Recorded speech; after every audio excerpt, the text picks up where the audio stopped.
Basically there are 4 types of, या तो RH positive रहेगा या RH नेगेटिव रहेगा। तो ये स्पर्म का आधा और एक का आधा मिला के कोई भी ब्लड ग्रुप से शादी कर सकता है। नेगेटिव अगर मदर को एक इंजेक्शन दिया जाता है एंटी-डी। हाँ, अगर हस्बैंड और वाइफ का ब्लड ग्रुप अलग अलग है तो प्रेगनेंसी रहने में प्रॉब्लम आ सकता है क्या? शादी करने से पहले दोनों ने एक दूसरे का ब्लड ग्रुप कंपैटिबल है या नहीं ये चेक करना जरूरी है क्या? कौन से ब्लड ग्रुप की लड़की का कौन से ब्लड ग्रुप के लड़के से शादी होना चाहिए, वगैरह वगैरह सवाल बहुत सारे पेशेंट्स। तो आज का ये वीडियो उन्हीं सारे सवालों का आंसर देने के लिए। सबसे पहले तो ये बात समझ लीजिए कि ब्लड ग्रुप कैसे होते हैं। Basically there are 4 types of blood group, O, A, B and AB। इसी सीक्वेंस में हम बताते हैं। जो सबसे कॉमन है O, वो सबसे हम पहले बताते हैं कि O पूरे वर्ल्ड में सबसे कॉमन ब्लड ग्रुप है। उसके बाद आता है A, उसके बाद आता है B और उसके बाद आता है AB। तो ये ब्लड ग्रुप कैसे डिवाइड होते हैं, कैसे डिसाइड होते हैं? आपके ब्लड में कुछ एंटीजेंस होते हैं और उनके प्रेजेंस के ऊपर से डिसाइड किया जाता है कि आपका ब्लड ग्रुप कौन सा है। तो मतलब जिसका ब्लड ग्रुप O है उसके इसमें कोई भी एंटीजन नहीं है, इसके लिए वो O है, 0-0 समझ सकते हो आप। जिसका A है, मैं इजी करके बता रही हूँ, एग्जैक्ट साइंटिफिक वे नहीं है ये समझाने का, लेकिन आपको समझने के लिए इजी जाएगा।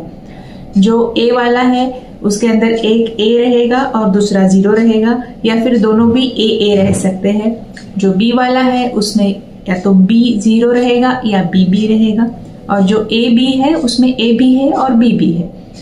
तो आपको तो पता ही है कि O ब्लड ग्रुप का डोनर, क्योंकि उसमें कोई भी एंटीजन नहीं है, इसके लिए उसका ब्लड किसी को भी चल सकता है, किसी भी ब्लड ग्रुप के डोनर को वो ब्लड दे सकता है, इसलिए हम उसे यूनिवर्सल डोनर बोलते हैं। और AB वाला ब्लड ग्रुप जिसका है वो किसी का भी ब्लड ले सकता है, इसके लिए उसे हम यूनिवर्सल रिसिपिएंट बोलते हैं, क्योंकि उसमें दोनों एंटीजन है। ये हो गया AB वाला सिस्टम। और एक सिस्टम है ब्लड ग्रुप का जो है RH सिस्टम। या तो RH पॉजिटिव रहेगा या RH नेगेटिव रहेगा, मतलब वो RH एंटीजन है ब्लड में तो RH पॉजिटिव हो गया, नहीं तो नेगेटिव हो गया। उसके साथ इसके सिवा भी कुछ रेयर ब्लड ग्रुप्स होते हैं जैसे बॉम्बे ब्लड ग्रुप, लेकिन वो बहुत ही रेयर है। अभी समझते हैं कि प्रेगनेंसी कैसे होता है। तो आपका जो सेल्स है वो डिवाइड होके उनका एग्स बनते हैं, मतलब आपके सेल में जो जेनेटिक मटेरियल है उसका हाफ एक एग में जाएगा, हाफ दूसरे एग में जाएगा, ऐसे। सिमिलरली जब स्पर्म बनता है आपके हस्बैंड के बॉडी में तो उनका सेल डिवाइड होके स्पर्म्स बनते हैं। इसके लिए जो सेल में जेनेटिक मटेरियल है उसका आधा ही स्पर्म में, ये स्पर्म का आधा और एग का आधा मिला के एम्ब्रियो तैयार होता है। एम्ब्रियो यानी कि जो बेबी का फर्स्ट स्टेज है। इस तरह से उसमें कंप्लीट जेनेटिक सेट आ जाता है, आधा मम्मी से आधा पापा से। तो जब कोई भी ब्लड ग्रुप का वाइफ का कुछ ब्लड ग्रुप कुछ भी रहेगा और हस्बैंड का ब्लड ग्रुप कुछ भी रहेगा, लेकिन फिर भी बेबी में दोनों के ओर से कुछ आधा आधा मटेरियल आने वाला है। तो आपका और उनका जो भी रहेगा उसके हिसाब से अलग अलग कॉम्बिनेशंस बन सकते हैं।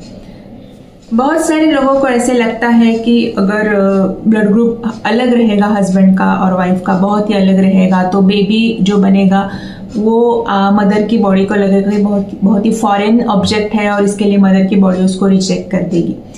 ये सच नहीं है, क्योंकि कोई भी ब्लड ग्रुप रहेगा, भले सेम रहेगा भले अलग रहेगा, बेबी जो है दोनों के कॉम्बिनेशन से बन रहा है, तो बेबी मदर के बॉडी के लिए डेफिनेटली एक फॉरेन ऑब्जेक्ट है ही, कोई भी ब्लड ग्रुप रहे, लेकिन वो रिजेक्ट ना हो इसके लिए सिस्टम है, ताकि मदर का इम्यून सिस्टम उसको एक्सेप्ट कर लेता है और कुछ भी ब्लड ग्रुप का कॉम्बिनेशन रहेगा वहां पे रिजेक्शन नहीं होगा। वो रीजन नहीं होता है प्रेगनेंसी नहीं रहने का भी, वो रीजन नहीं होता है मिसकैरेज होने का भी।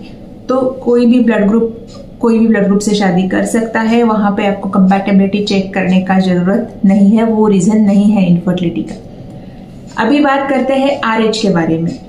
अगर वाइफ का ब्लड ग्रुप RH नेगेटिव रहेगा और हस्बैंड का ब्लड ग्रुप RH पॉजिटिव रहेगा, तो पॉजिटिव जो है वो डोमिनेंट ट्रेट है, तो बेबी का पॉजिटिव रहने का ज्यादा चांस है। तो बेबी अगर RH पॉजिटिव है तो ऑब्वियसली मदर के ब्लड के लिए वो अलग टाइप का एंटीजन है, लेकिन वहां पे डायरेक्ट कांटेक्ट नहीं आ रहा है, क्योंकि बेबी यूट्रस के अंदर है, ब्लड से, मम्मी के ब्लड से उसका डायरेक्ट कांटेक्ट नहीं आ रहा है। इसके लिए बेबी के कंसेप्शन होने में भी प्रॉब्लम नहीं है, वहां पे बेबी के ग्रोथ में भी प्रॉब्लम नहीं है। लेकिन डिलीवरी के टाइम पे कभी कभी बेबी का थोड़ा सा ब्लड मदर के ब्लड में मिक्स हो सकता है। अभी यहाँ पे RH पॉजिटिव बेबी है और उसका थोड़ा सा ब्लड मम्मी के ब्लड में अगर मिक्स हो गया जो RH निगेटिव ब्लड है, तो वहां पे हो सकता है कि मदर का ब्लड कुछ एंटीबॉडीज तैयार करे उस RH एंटीजन के अगेंस्ट। वो बेबी तो डिलीवर हो रहा है, उसको कुछ इश्यू नहीं है। लेकिन अगर ये एंटीबॉडीज रहे बॉडी में मम्मी के, तो सेकंड टाइम कंसेप्शन होने में दिक्कत नहीं है, लेकिन कंसेप्शन होने के बाद बेबी को इंट्रायूट्राइन दिक्कत आ सकती है, मतलब उसके ग्रोथ फेज में प्रॉब्लम हो सकता है, जॉन्डिस हो सकता है। तो ऐसा नहीं हो, ये ऑलरेडी पता है कि ये कॉम्प्लिकेशन हो सकता है, ऐसा नहीं हो इसी के लिए ऐसे RH निगेटिव अगर मदर होती है और RH पॉजिटिव अगर फादर होते हैं, तो डिलीवरी के बाद मदर को एक इंजेक्शन दिया जाता है एंटी-D, जो with in 72 hours of delivery दिया जाता है, ताकि ये एंटीबॉडीज न्यूट्रलाइज हो सके, नए एंटीबॉडीज प्रोड्यूस नहीं हो जाए, ताकि सेकंड बेबी को प्रॉब्लम ना आए। तो इसके सिवा और कोई भी प्रॉब्लम ब्लड ग्रुप से नहीं आता है। आज के लिए इतना ही। अगर आपको इसके बारे में और कोई डाउट्स है तो आप नीचे कमेंट्स में पूछ सकते हो। और अभी तक आपने मेरे चैनल को सब्सक्राइब नहीं किया है तो don't delay, push the subscribe button now.